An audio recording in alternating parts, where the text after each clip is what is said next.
pour faire ça, c'est du mimosa, le vrai. Le voici. Ça, c'est un mimosa, le mimosa pudique, ou pudica, ou sensitif. Il est originaire des zones tropicales d'Amérique du Sud. C'est un arbuste qui fait quoi, 1 mètre de hauteur, grand maximum. Et il offre la particularité d'avoir les feuilles qui se rétractent à peine touchées. C'est marrant, il bouge. L'occasion de rappeler, et je ne cesserai de le dire aujourd'hui, que les arbres et les plantes sont des êtres vivants. Donc ça, c'est le véritable mimosa. Maintenant, voici l'acacia. Ça, c'est de l'acacia. Celui que vous appelez mimosa, c'est l'acacia, le vrai. C'est celui qui a été découvert par Cook en 1792, le capitaine Cook. Là encore, c'est extraordinaire. Un type qui prend le bateau, il traverse les océans, il arrive en Australie, il découvre la Tasmanie, la Nouvelle-Zélande, il découvre les mimosas et il les introduit en Europe. Le premier mimosa aurait été d'ailleurs planté non pas sur la Côte d'Azur, mais à Angers en 1864. Alors sachez qu'il existe 1200 variétés d'acacia, on y reviendra. Et ce que j'aime moi dans l'acacia, c'est que cette plante, elle a du caractère. Elle a du caractère car quand il a été découvert, il florissait pendant l'été austral.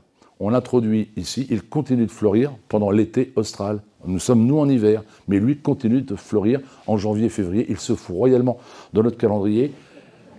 Comme quoi, ce n'est pas la lumière, ce n'est pas la chaleur qui le fait fleurir, c'est le temps, l'espace dans le temps, comme quoi les arbres sont peut-être capables de se positionner dans le temps. Voilà. Ceci n'est pas une plante, vous remarquerez, c'est un animal. Non, je le dis, c'est un koudou. Je voulais vous en parler parce qu'on va parler du pouvoir des plantes. Toutes les histoires que je vais vous raconter sur les plantes sont exactes. Ce ne sont pas des élucubrations d'un esprit parfois fertile, j'en conviens. Ce sont des observations qui ont été faites par des scientifiques de très haut niveau et qui ont montré et qui ont mis en avant comme quoi les plantes avaient parfois des réactions plus que surprenantes. Nous sommes dans les années 1990, nous sommes en Afrique du Sud et une variété d'acacia est confrontée au problème des koudous. Les koudous, ce sont ces grosses antilopes assez costauds qui sont des herbivores et qui se délectent des koudous, des acacias. Cela fait des millénaires que ces animaux mangent des acacias. Tout se passe très bien. Et puis en 1990, Wouter van Hoven, c'est un biologiste sud-africain, commence à se rendre compte que ces plantes se sont mises à produire des toxines toxiques pour l'animal. En un mot, l'acacia est devenu non comestible pour les koudous. Des milliers de koudous vont mourir pendant des millénaires. Le koudou s'est nourri de l'acacia. L'acacia, pour éviter de disparaître de la surface de la Terre, est devenu toxique. Des milliers de koudous, 3000 en une seule année, vont mourir. Eh bien, une fois que les animaux ont été tués en très grosse quantité et que le risque pour l'espèce n'était plus, j'allais dire, menacé, eh bien, les koudous, les acacias se sont remis à redevenir comestibles. Comme quoi des plantes sont parfois capables d'être toxiques quand ça les arrange et d'être comestibles quand ça les arrange également. C'est quand même assez étonnant. Un autre exemple encore plus incroyable, qui est un acacia, lui encore. Alors, pour les tatillons, cet acacia porte le nom, je vais quand même vous donner le nom exact, quoique je ne l'ai pas noté, parce que ce sont des noms souvent un peu tordus. Hein. Bon, c'est pas très grave. C'est l'acacia drepanolobium. Voilà. Et cet acacia, il offre une particularité, vous remarquerez, il est très épineux et il y a des trous dans les épines. Ce qui fait que quand le vent se met à souffler dans le végétal, il y a un sifflement. Et ce sifflement, il a pour objet de dire aux éléphants, méfiez-vous, cette plante est dangereuse. Elle est dangereuse parce que l'acacia abrite une colonie de fourmis. On les voit d'ailleurs en nombre. Et les fourmis se délectent du nectar produit par la plante et trouvent refuge justement dans les épines, dans les trous. Donc les fourmis sont tranquilles, elles sont là, heureuses, elles ont le gîte et le couvert. Et quand l'éléphant arrive et qu'il y a du vent, il entend siffler, il se dit attention danger, il n'a peur non pas des épines, mais il a peur des petites fourmis, parce qu'elles piquent dangereusement et elles rentrent dans les trompes des pachydermes. L'animal le sait, il n'a pas envie de souffrir, il préfère rester à distance. Mais il arrive que de temps en temps, les animaux aient véritablement faim. Et malheureusement, le stratagème ne suffit pas. Alors des personnes en Afrique se sont crues autorisées à mettre autour des acacias des barbelés, en se disant on va tenir à distance les pachydermes, comme ça il n'y aura plus aucun problème. 20 ans plus tard, tous les acacias étaient morts. Ils étaient morts parce que l'acacia, n'étant plus menacé par l'éléphant, n'avait plus aucune raison d'abriter les fourmis. Donc il a cessé d'avoir des épines. Une fois qu'il n'y a plus de fourmis, tous les insectes du coin sont apparus, et les fourmis éloignaient les éléphants, mais aussi les autres insectes. Donc il faut bien entendu laisser la nature s'organiser par elle-même. Preuve en est que cette plante, là encore, était capable de savoir les besoins et de mettre en place une stratégie pour lutter contre les pachydermes. Je trouve ça absolument extraordinaire. Encore un autre exemple, avec cette plante qui est incroyable. On l'appelle l'arbre de vie. C'est encore et toujours un acacia. Il vit à distance de 400 km du premier végétal. Vous imaginez, cet arbre est tout seul au milieu du désert. Le végétal le plus proche vit à 400 km. Alors certains se sont demandé comment il est arrivé ici. Certains ont trouvé la solution, à savoir que c'est un vestige du jardin de l'Éden. Apparemment, c'était ici qu'il y avait le jardin de l'Éden. La solution, elle est simple. On ne sait pas comment l'arbre il est arrivé, mais on sait que la racine plonge à 120 mètres sous terre. J'ai bien dit 120 mètres sous terre pour puiser l'eau. Parce que les racines, justement, ont cette faculté incroyable d'aller rechercher l'eau en profondeur. Les racines ne s'aventurent jamais au hasard. Elles savent exactement où elles vont, et elles ne servent pas d'ailleurs qu'à l'alimentation de la plante. Elles permettent également de maintenir le végétal. Comment voulez-vous résister au vent quand on a une ramure comme cet arbre ? Cet arbre, je l'ai vu, c'est un chêne de Charleston, c'est en Louisiane. Il est âgé de 1400 ans. Juste quand on regarde ce végétal, comment ces branches aussi lourdes peuvent-elles se maintenir? Vous, quand vous construisez une maison, une poutre, une charpente, il y a tout un assemblage qui est obligatoire. Regardez ici, est-ce qu'il y a des vis, est-ce qu'il y a des étais? Comment ces branches de plusieurs centaines de kilos font-elles pour tenir? C'est quand même incroyable. Eh bien, ce sont les racines qui vont permettre à l'ensemble de la ramure de donner cet équilibre et cette force. Sachez aussi que lorsque on regarde un arbre, il faut s'imaginer que sous terre, il y a la même surface de racines. C'est absolument incroyable. Pour vous montrer une idée de la longueur des racines, il a fait l'expérimentation suivante. On a extrait un pied de seigle d'hiver. Un seigle, c'est tout simplement une petite graminée. Un pied, un seul, peut produire dans à peine 0,05 mètres cubes, ce qui correspond très exactement à 1 mètre carré sur 5 cm.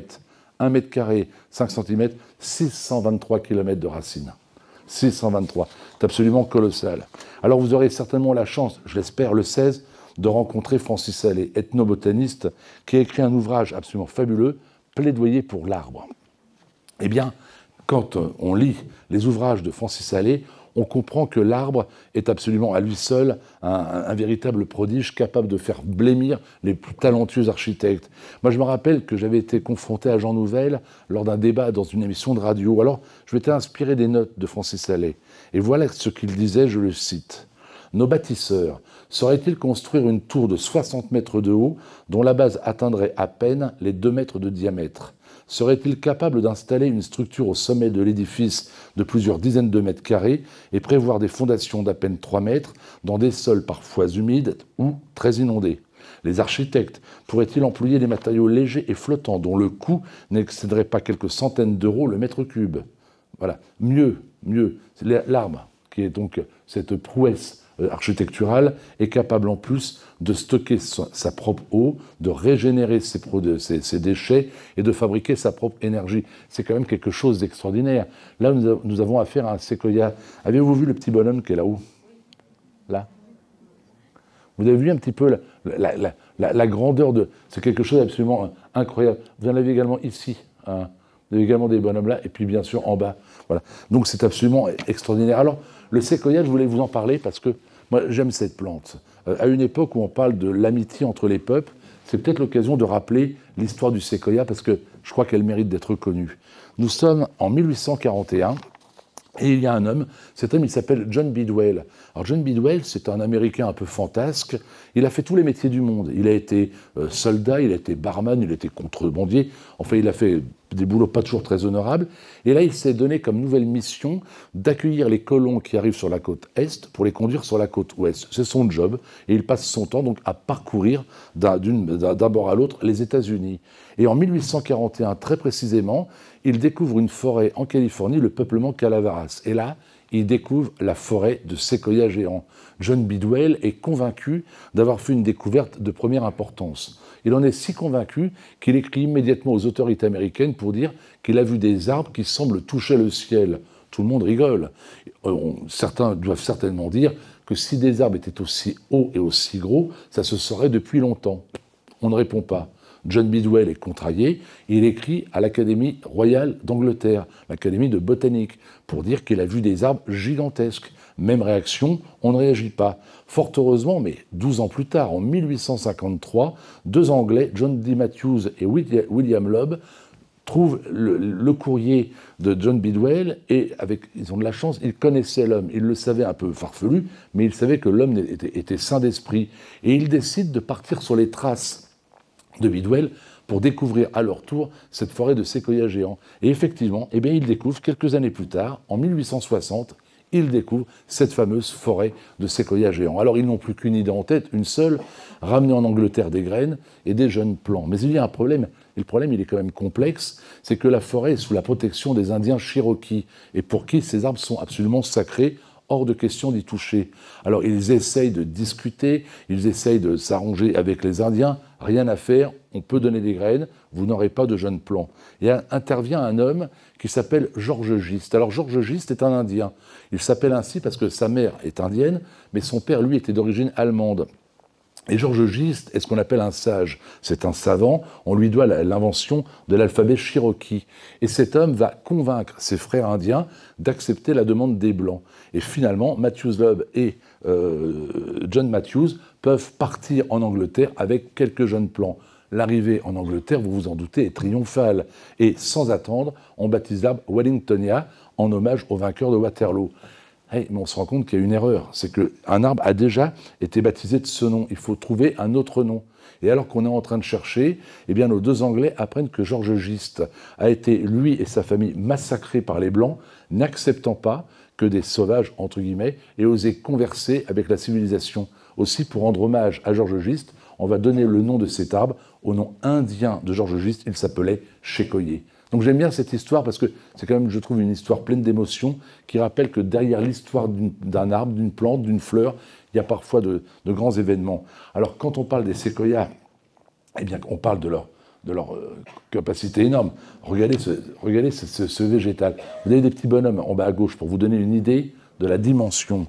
Là, je vous présente le général Sherman. Il est considéré comme le plus grand organisme vivant sur la planète. Il est haut de 83 mètres. 83 mètres. Et ça correspond à un immeuble de 27 étages. Regardez ce monument. Vous imaginez le temps qu'il a fallu pour qu'il atteigne une telle hauteur. Vous imaginez tout ce que cet arbre a mis en place comme stratégie, comme par exemple de produire une écorce qui résiste au feu. Les séquoias ont des écorces très spongieuses qui permettent de lutter contre les flammes. Et les séquoias perdent les branches les plus basses pour éviter justement que les flammes ne se communiquent en hauteur. Ça a permis à quantité de vieux végétaux, surtout en Californie, de résister aux incendies de forêt et d'atteindre 2 voire 3000 ans. Mais regardez par exemple l'arbre le plus haut du monde aujourd'hui. Pour ceux qui n'auraient pas compris, c'est une photomontage, bien évidemment. De temps en temps, j'ai quelques doutes. Donc cet arbre, c'est un Hyperion, il fait 115 mètres de hauteur. Alors ce n'est pas l'arbre le plus haut du monde.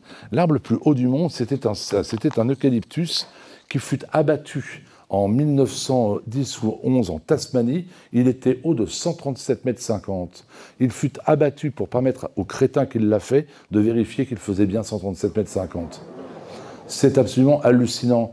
Alors, vu que l'on est dans le domaine des records, du pouvoir incroyable de certains arbres, je vais vous donner le podium. L'arbre qui pousse le plus vite est un albizia, vous connaissez l'albizia. C'est une variété qui peut atteindre en 30 ans 30 mètres. Vous avez une propriété, vous plantez un arbre, 30 ans plus tard, la plante fait 30 mètres. Autre exemple de végétal, celui-ci. C'est un arbuste des îles Sorlingues. C'est en limite de la Manche. C'est le Hesperioiuca. Voilà. Il atteint en 14 jours 3,65 m. 14 jours. C'est-à-dire que cette plante, elle a 14 jours. Comme assez étonnant. Vous avez également le bambou. Le bambou, sachez-le, qu'il y a une espèce qui gagne 4 cm à l'heure. Vous vous asseyez devant le bambou et vous le voyez pousser. C'est quand même assez extraordinaire. Et là, vous avez la plante. J'aime beaucoup cette plante, c'est le puya. Lui, c'est la plante la plus paresseuse. Elle fleurit tous les 100 ans. Vous voyez, elle a attendu 100 ans pour fleurir, mais là encore, c'est extraordinaire. Mais vous voyez, à propos du pouvoir des arbres ou du pouvoir des plantes, les plus anciens s'en souviennent. Il y a 40 ou 50 ans, les coquelicots étaient pratiquement devenus très rares en France. Les pesticides déversés à outrance avaient fait que ce rouge coquelicot avait presque disparu de nos campagnes. Eh bien, les scientifiques ont constaté que le coquelicot avait changé sa multiplication. Avant, le coquelicot produisait des graines à l'automne qui, l'année suivante, germaient et donnaient naissance à de nouveaux pieds. Aujourd'hui, le coquelicot répartit ses graines avec différentes possibilités de germination. Certaines vont germer l'année suivante, d'autres 2 ans plus tard, d'autres 10 ans plus tard. Ce qui veut dire que quand des graines de coquelicot tombent sur un sol, si vous donnez un coup de désherbant l'année suivante, il y en a qui vont résister et pouvoir attendre encore un petit peu pour germer. C'est le côté extraordinaire. Les arbres sont doués de pouvoir. Quand je le dis, on a du mal à le croire, et pourtant c'est vrai. Francis Allais est le premier qui a mis en avance ce qu'on appelle la timidité botanique. La timidité botanique, c'est le fait que certaines plantes ne se touchent pas pour ne pas se gêner. Cette photo est une photo sans trucage, je tiens à le dire. Donc, ce sont des plantes qui ont pris l'habitude de rester à distance pour permettre au soleil de caresser l'intégralité de la ramure et de leur donner le maximum d'air. Mais la question que je me pose, elle est toute simple. Comment les plantes savent-elles qu'il y a un arbre à côté ? Comment font-elles pour arrêter la croissance ? Elles ont des yeux au bout des branches. Comment l'arbre peut-il savoir qu'il ne faut pas se développer davantage ? Chez vous, c'est la même chose. Vous mettez un arbre près d'une maison, eh bien, les branches vont à l'opposé. Les branches n'iront jamais du côté de la maison. De temps en temps, il y a une gouttière qui souffre un petit peu d'une branche qui s'affale, mais vous ne verrez jamais une branche taper contre une façade d'immeuble. La branche s'arrête. Comment la plante le sait-elle ? Quand vous avez un pélargonium, je parle du bon vieux géranium, vous le mettez à votre fenêtre, la fleur, elle va directement vers la lumière. Y aurait-il des yeux sur les fleurs ?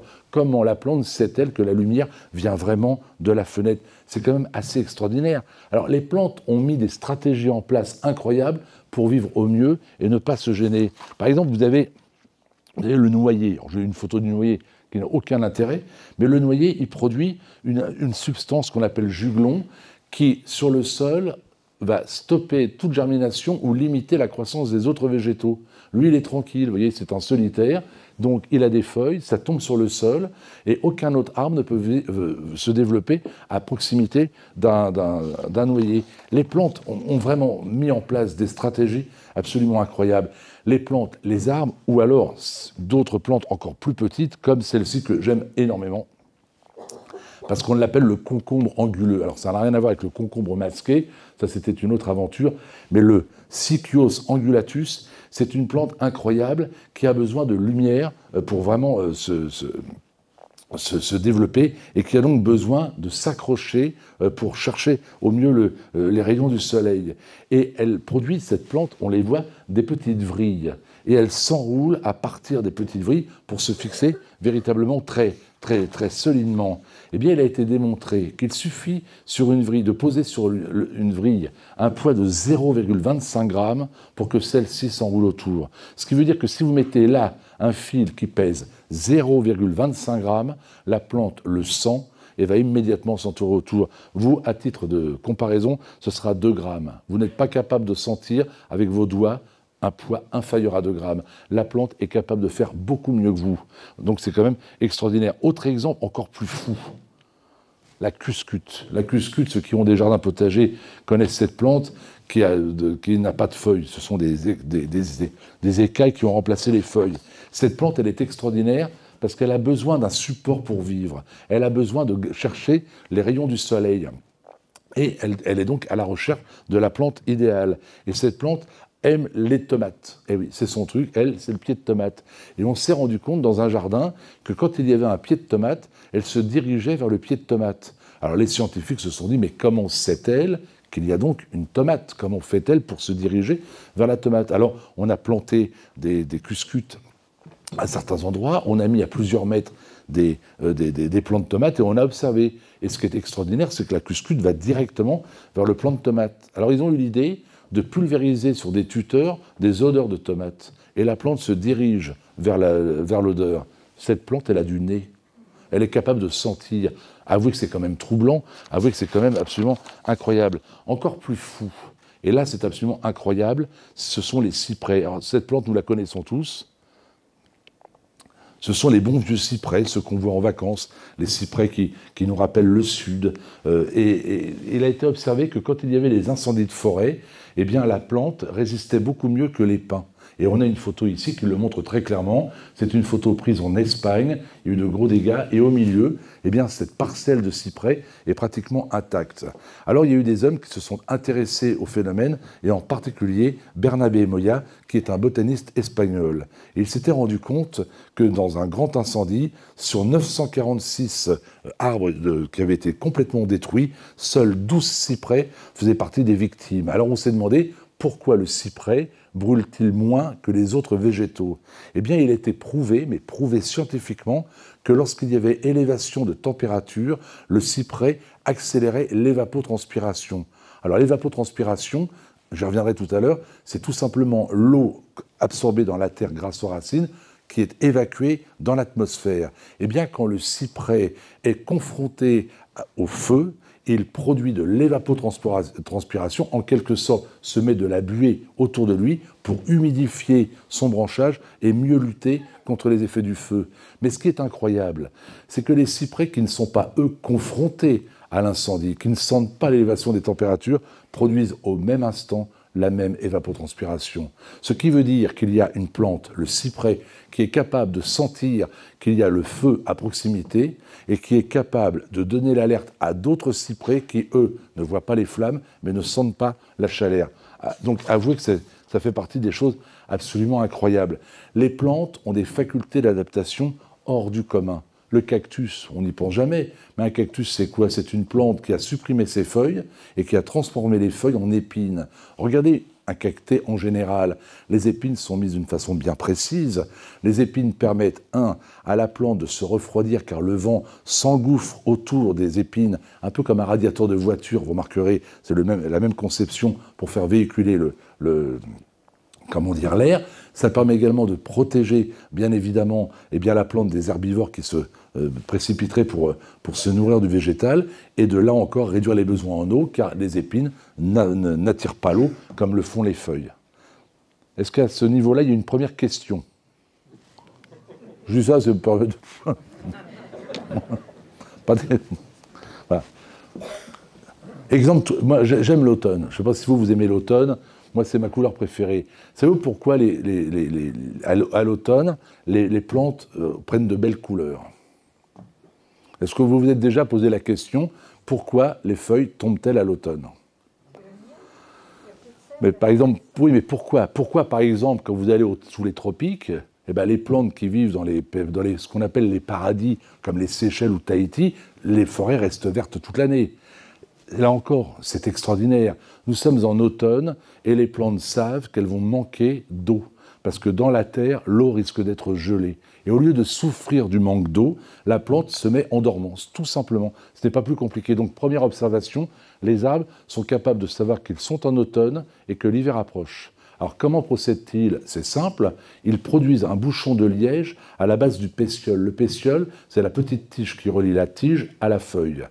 Ce bouchon de liège prive la feuille de sève. La sève n'étant plus dans la feuille, la feuille continue de se nourrir et consomme la chlorophylle. La chlorophylle, elle est de couleur verte. La feuille a consommé la chlorophylle, les autres couleurs présentes dans la feuille apparaissent alors, le jaune, l'orange et le rouge. Mais si la plante fait ça, c'est pour que la sève soit justement concentrée dans l'écorce et dans l'arbre. On n'y pense jamais, mais tous ces arbres, au printemps, vont devoir produire, mais en quelques jours seulement, des milliers de feuilles très, très, très vite. Il leur faut donc des réserves. Le réchauffement climatique empêche les plantes en automne de prendre de jolies teintes automnales, empêche les végétaux de se constituer des réserves, et on risque fort, au bout de quelques années, d'avoir des plantes incapables de redémarrer au printemps, n'ayant pas pu se constituer des réserves. Donc les plantes sont quand même dotées de qualités absolument incroyables et capables de faire des choses absolument folles. Autre exemple, au niveau des plantes, toujours le côté, je suis un peu en vrac là. Voilà. Par exemple, là, je voulais absolument parler de la Bretagne. Là, ce sont des plantes qui vivent du côté de la pointe du Raz. Pourquoi sont-elles penchées au-dessus de la terre? Vous en êtes sûr? Non, je vous le dis parce que je vais vous montrer une autre photo. Hein. Pourquoi s'est-il penché au-dessus de l'eau? Là, vous allez peut-être me dire, c'est le vent. Voilà. Alors, tout simplement qu'effectivement, le vent va inciter le végétal à se produire du côté de la terre, mais mieux, va obliger la plante à perdre ses semences sur le sol. Car si les graines de cet arbuste ou cet arbre tombaient dans l'eau, de plus c'est une eau marine, la plante n'a aucune chance d'assurer une descendance. Donc, le conifère se penche toujours du côté de la terre, systématiquement du côté de la terre, pour être sûr que les graines aillent bien du côté du sol et germent là où c'est possible. Il a également été remarqué que tous ces végétaux qui vivent nanifiés du côté des pointes du Raz, en Bretagne par exemple, eh bien quand on prend les graines et qu'on les replante quelque part ailleurs, elles continuent d'être naines. Elles ont été capables d'assimiler les conditions climatiques. Mais quand on les redéplace 2 ou 3 fois, elles reprennent leur dimension d'avant, ce qui prouve que les plantes, là encore, sont capables de percevoir leur environnement. Je reviens maintenant sur mon cocotier. Le cocotier, lui, c'est le phénomène inverse. Il se dit, tiens, je vais utiliser l'eau pour permettre à ma noix de partir sur une île et conquérir de nouveaux territoires. L'objectif principal d'une plante est toujours de gagner du territoire. Toujours, toujours, toujours. La pomme. J'ai une très belle illustration pour la pomme. Je suis fasciné par Gottlieb, pour ne rien vous le cacher, parce que je trouve ça absolument génial. Mais la pomme, pourquoi un pommier produit-il de bonnes pommes? Vous êtes-vous déjà posé la question? On ne se pose pas les mêmes questions, apparemment. Moi, j'adore les questions sans réponse. Du style, y a-t-il des prises de terre sur un bateau? Oui. Non, mais ça peut paraître bête, mais j'aime bien ce genre de questions. Et j'aime bien... Bon, voilà. J'en ai plein d'autres comme ça. Et donc, la pomme. Eh bien, je vais vous expliquer pourquoi les arbres fruitiers produisent, comme les pommiers, des fruits délicieux. Si le pommier produisait un fruit sans aucun intérêt, que se passerait-il? Le fruit tomberait au pied du végétal, le pépin deviendrait un jeune plant qui se développerait et manquerait de l'air, d'air et d'eau, car le pied-mère l'empêcherait de se développer normalement. Ou alors, deuxième cas de figure, le jeune pied arriverait à bien se développer et risquerait plus tard, une fois grandi, de lui nuire à lui pour son propre développement. Alors que fait le pommier? Il a eu l'idée géniale de produire des graines qui sont entourées d'une protection. Pendant que le pépin mûrit, eh bien la graine de protection mûrit également. Et quand la graine est presque prête à être mise sur le sol, le fruit devient appétissant et il tombe. L'homme ou l'animal vient le chercher pour aller le manger plus loin en toute tranquillité. C'est tout simplement pour ça que les fruits sont délicieux, pour encourager les animaux, comme les hommes, à venir les chercher et les transporter. Ça prouve bien que les plantes ont été capables d'imaginer des stratagèmes assez élaborés pour pouvoir assurer une descendance absolument incroyable. Voilà. Je vais vous donner un autre exemple pour vous montrer à quel point les plantes sont franchement incroyables. Là, vous connaissez, c'est la Victoria regia, c'est un nénuphar géant. On n'en voit pas beaucoup dans la région. C'est une plante qui vit principalement en Amazonie, qu'on voit dans quelques jardins maintenant, et cette plante fut découverte en 1838. Je vais vous raconter quand même sa reproduction, parce que je la trouve absolument phénoménale. Le mécanisme de la floraison de la Victoria commence par une fleur blanche. Je vous la montre, elle est là. Voilà, là, elle est là. C'est une fleur qui est d'une beauté exceptionnelle. À peine est-elle formée qu'elle s'ouvre. Elle dégage une senteur extraordinaire. Mieux, il y a un miel merveilleux. Le premier bourdon qui arrive est tellement omnibulé par la beauté de cette fleur qu'il se précipite. À peine est-il dans le cœur de la fleur que la plante est capable d'élever la température du végétal. C'est fou. Le lotus, enfin le nénuphar géant, est donc capable de chauffer une fleur parce qu'un insecte s'est posé, ce qui prouve déjà qu'il sait que l'insecte est arrivé. C'est quand même complètement démentiel. Le bourdon, lui, il est content parce que, il y a de la nourriture, il y a du miel, et en même temps, il fait une température vraiment géniale. Donc, il est tellement content que le soir, il ne se rend même pas compte que la fleur se referme sur lui. Il est prisonnier. Sauf que prisonnier peut-être, mais tranquille, et pendant qu'il boulotte et pendant qu'il s'amuse, il couvre son corps de pollen. Hop. Le lendemain, la fleur réapparaît. Elle est rose. Elle a changé de couleur. Alors, certains vont dire qu'elle est rose, un peu gênée, quoi, parce qu'elle s'est rendue compte qu'elle avait été un peu osée. Je ne suis pas convaincu que ce soit exact. Mais ce que je sais, c'est qu'elle est rose pour alerter les autres bourdons. Inutile de venir, la place est occupée, c'est fait, on a été pollinisé. Et donc c'est déjà assez extraordinaire que la plante, quand elle est rose, indique aux autres bourdons, hop, inutile de vous déplacer.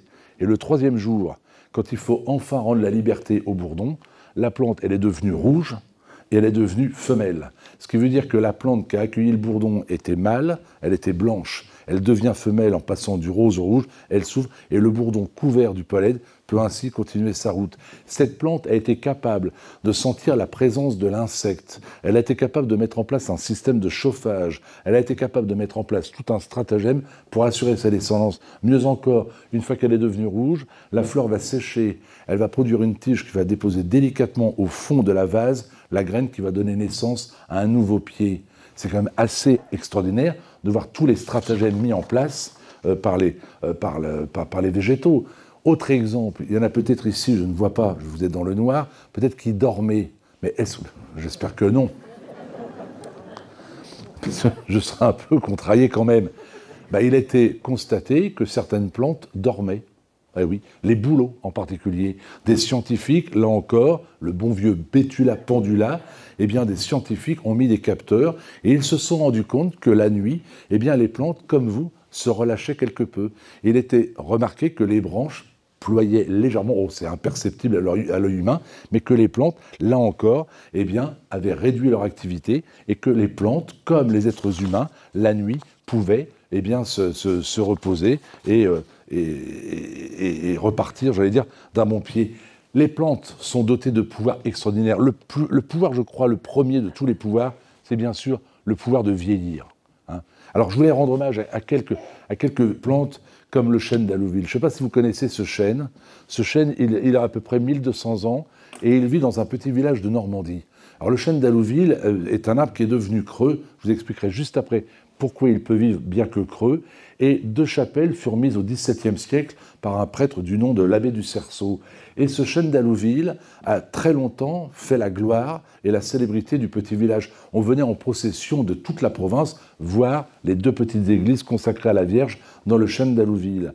En 1793, c'est la Révolution. Et ce chêne va être coupé. Les révolutionnaires ont décidé qu'on n'avait aucune raison de garder un lieu de culte intact. Il est devenu lieu de culte de par les chapelles, il doit être coupé. L'instituteur du village d'Allouville, à l'époque, on est en pleine période révolutionnaire, n'accepte pas cette décision. Et il en faut du courage à l'époque pour s'opposer à ces projets complètement déments. Et cet homme, de nuit, mais vraiment discrètement, va mettre sur le tronc du vieux végétal un panneau sur lequel il est marqué « Temple de la raison ». On ne touche plus à l'arbre. Grâce à cet homme, le chêne d'Allouville est sauvé. Pour la petite anecdote, l'instituteur s'appelait Monsieur Bonheur. Je crois que rarement un homme n'aura aussi joliment porté son nom. Eh bien, cet arbre continue de vivre, même si en 1970, le conseil municipal avait voté son abattage parce que l'arbre ne présentait plus grand intérêt, il était même devenu dangereux. Alors cet arbre a été étayé de l'intérieur, on y a mis des câbles, on l'a structuré.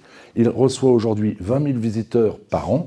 Il est devenu la seule activité commerciale du petit village d'Allouville. Comme quoi ces arbres ont le pouvoir de vieillir dans de bonnes conditions, mais en même temps d'assurer la prospérité parfois de quelques petits villages. Alors, je vais vous parler des troncs creux. Voilà un arbre qui a le tronc creux et qui vit bien. Alors, petit cours maintenant de botanique, vous verrez, c'est simple et ça peut peut-être vous apprendre beaucoup de choses.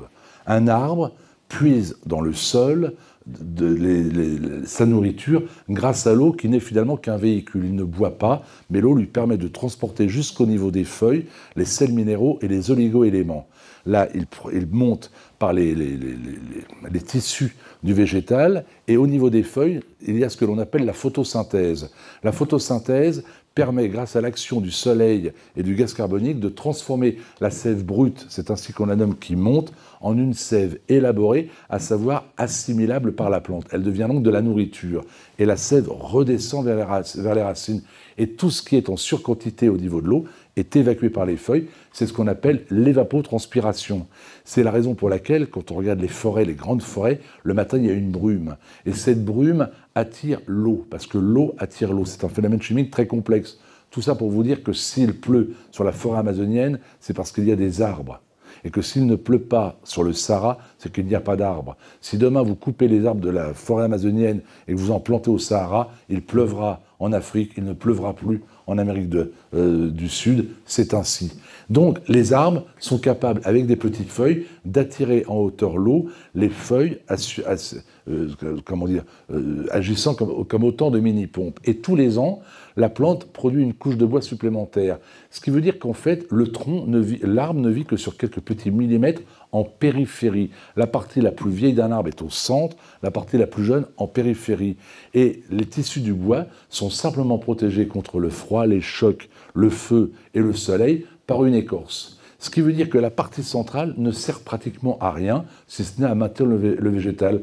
Ce qui explique pourquoi un arbre comme celui-ci peut parfaitement vivre, parce qu'en fait, les seules parties vivantes de cet arbre sont la partie que l'on voit. S'il avait une autre partie, ce serait quand même pas plus mal, mais il arrive à vivre dans cette situation. Autre exemple d'arbre très vieux, que vous connaissez peut-être, c'est l'un des arbres les plus vieux de France, c'est une aubépine qui serait âgée de 1700 ans. Alors je dis qu'il serait, sur certains documents, il est dit très officiellement que la plante aurait 1700 ans, c'est pas impossible.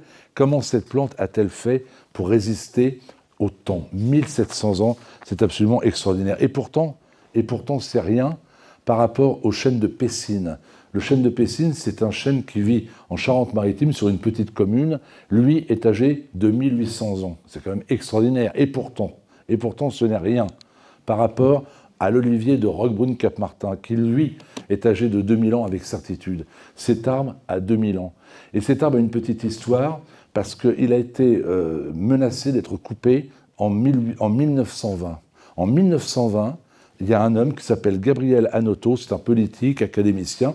Il apprend que cet olivier, l'arbre le plus vieux de France, va être coupé par le propriétaire du terrain pour faire du bois de chauffage. Il y a un type, un crétin, qui a dit « Tiens, je vais vendre du bois de chauffage d'un végétal vieux de 2000 ans ». Gabriel Hanotaux apprend cette information. Immédiatement, il se porte acquéreur du jardin, et puis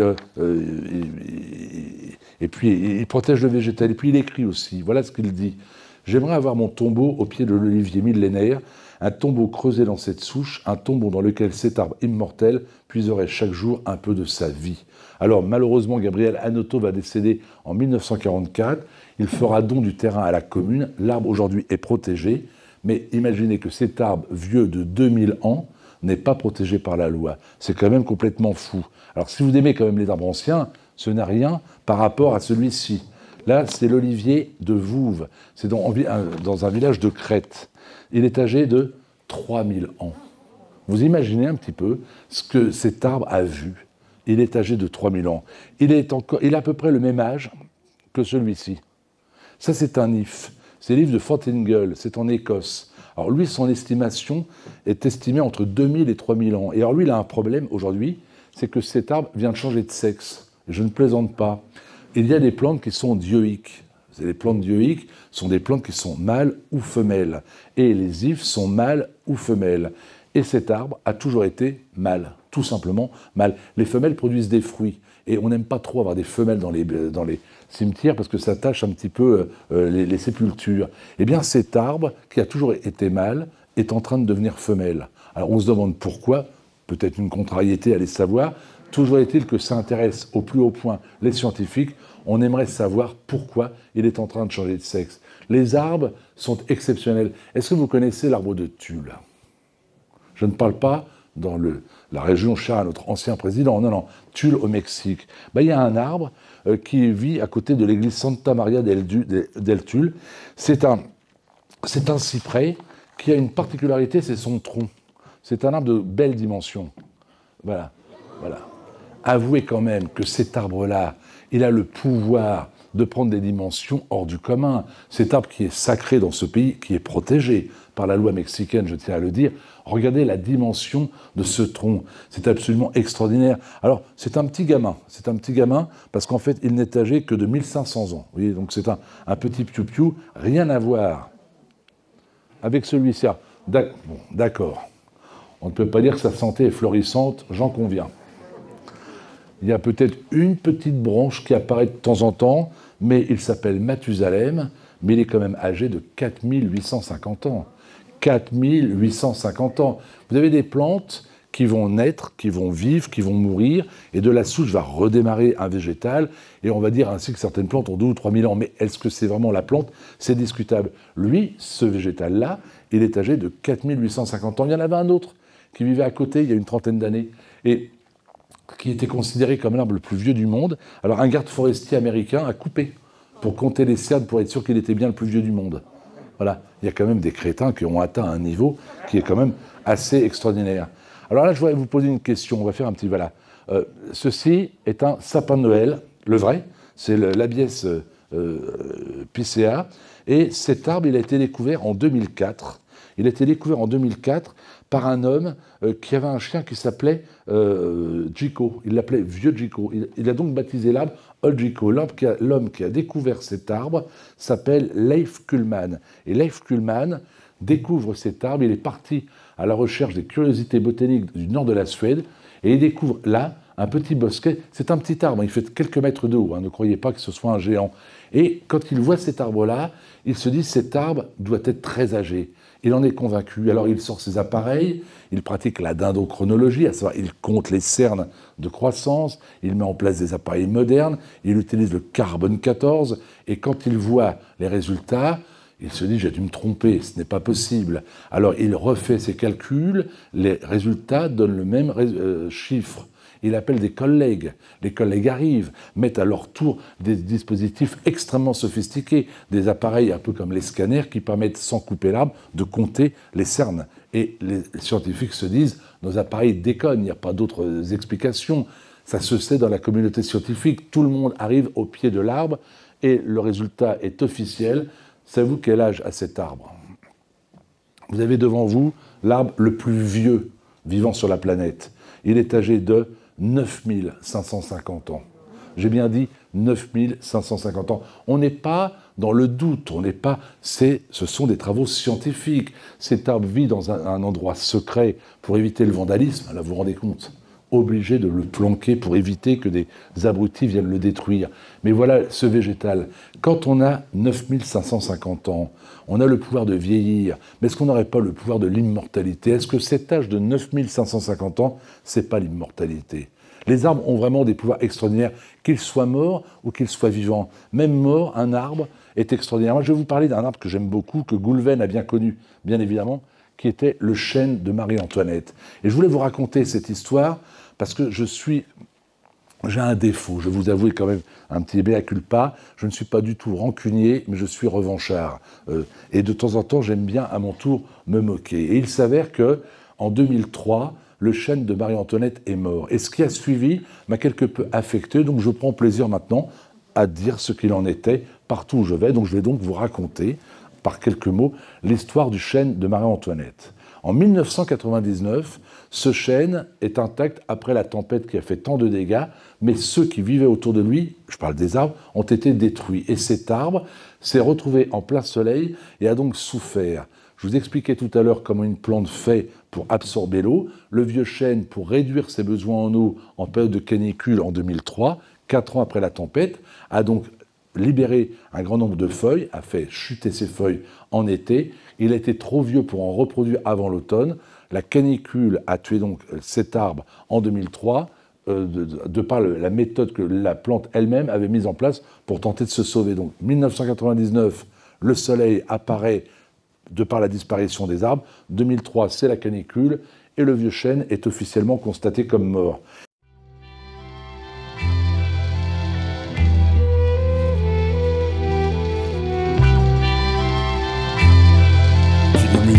Comme Tupac, c'est l'infâme sur le beat. Oublie pas les barbares, une balle ça part vite. Demande à Malcolm X, j'ai plus faim comme Gandhi. C'est la révolte, je vous le dis. Plus j'avance et plus je grandis. Je repense à Kunta Kinte derrière des chaînes. Pour voir toute cette merde diffusée sur toutes les chaînes. Hey, parole Julien Assange et aux années trous de Mandela. Au Bob de Bob Marley sous un nuage de ganja. L'histoire traverse les époques et j'espère laisser une trace. Comme un tableau de Van Gogh tout claqué qui se vend des milliards. Ils veulent notre place comme Rosa Parks, on est des terres comme Luther. Toujours le point levé pour honorer la fierté de nos pères. Parole de Prodigy avec un coup de boule de Zinedine. On fait trop honte à la France, pour goûter ce millésime. Tu peux demander à Moki, ceux qui dénoncent les élites. Depuis des piges et des piges, comme c'est flou, dis-moi qui suis-je. Parole de Kennedy, on est tous contrôlés. Liberté d'expression au shot, tu peux demander à Dieu donné. C'est vraiment triste notre époque où les bavures règnent. Tiens bon Masta derrière les barreaux, c'est qui nous craignent. J'entendrai jamais ma veste comme les frères avec leur Versace. Donnent du bif à des millionnaires en laissant leur pays se faire racheter. C'est dramatique pour ceux qui donnent de leur vie. Un combattu jour et nuit face aux malins et toutes ces combines. Je suis un requin vicieux, un Black Dragon, un Black Panther, pas un guignol marketing. Le Black Panther, Tar Marvel. Ils veulent effacer notre histoire, à nous de faire notre propre recherche. Y a toujours de l'espoir, à toi de saisir la bonne perche mon frère. Que meurt l'infâme.